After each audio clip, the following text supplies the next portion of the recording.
Listen properly. I had to give a history of this country, and the history is history. History has chapters, painful chapters, wonderful chapters, but it is history. When I said, when Jan van Riebeeck landed in the Western Cape, our problems began, is a historic fact.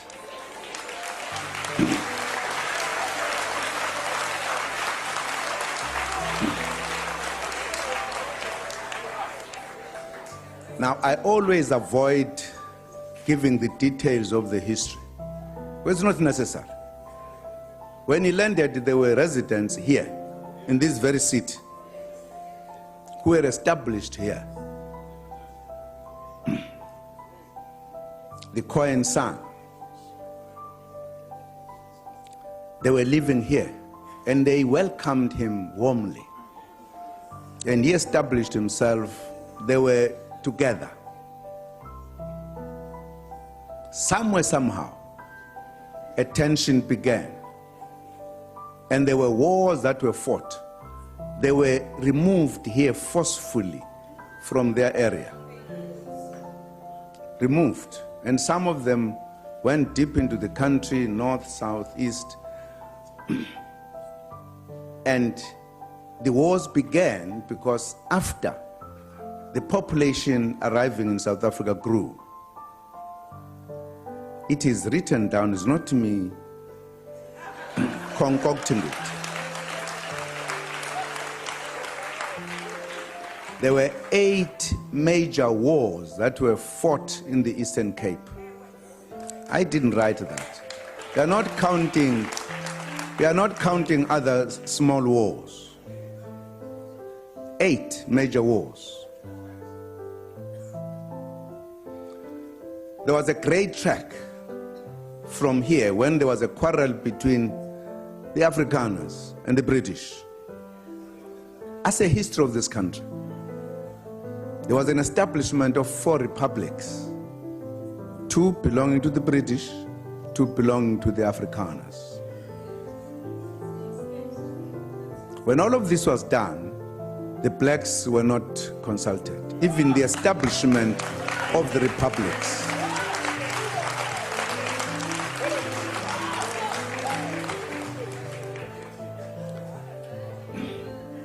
The clash between the Afrikaners and the British continued. There is no part of the country that there were no clashes. With the British, with the Afrikaners. Some are big and known, some are not known. The Zulus fought the British, and the major one was at Isandlwana. The Afrikaners fought the Zulus,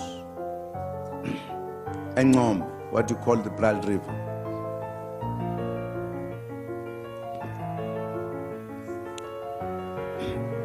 And the British, the Afrikaners discovered, as they call it, they discovered, they actually came across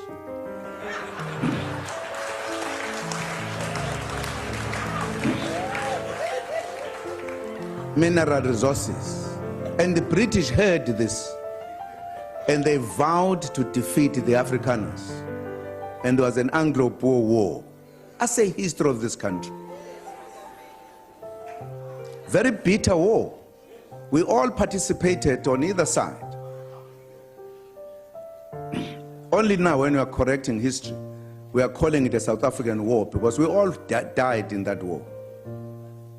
At the end of that war, the English-speaking and the Afrikaners met to negotiate and agreed the 4 republics should be combined,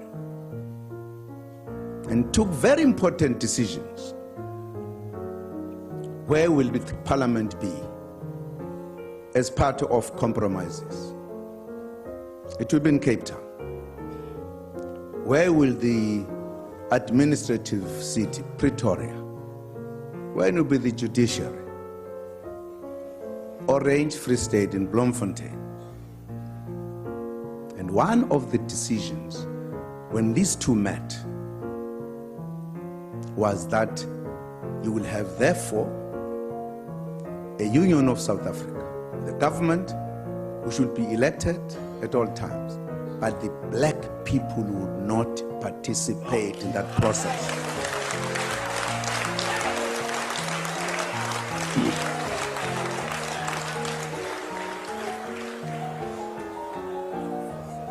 It was that decision,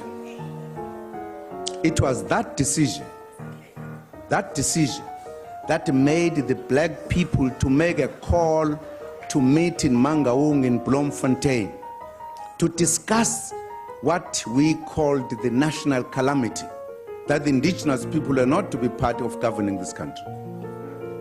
Very bad decision on an important decision of uniting the four republics. It was that time that we said we are going to fight to liberate ourselves, to be part of government, to participate. You must know, because this country was still under British colonialism fully. There were delegations that went to England to raise the matters. We did not want to fight. We wanted to be part of the process to govern this country.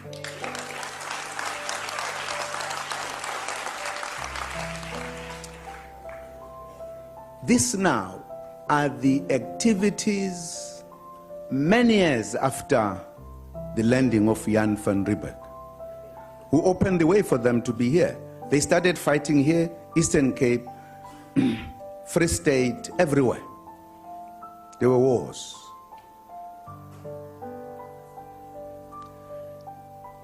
And again, after many years, we said, but what type of a country do we want? Because we must be clear, if we say we want a non-racial South Africa, what are we talking about? That's why the meeting in 1955, wherein everyone in this South Africa, including government, was invited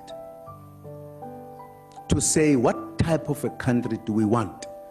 And that's why the Freedom Charter is important, because that's when we molded this country we have today, a democratic, prosperous country.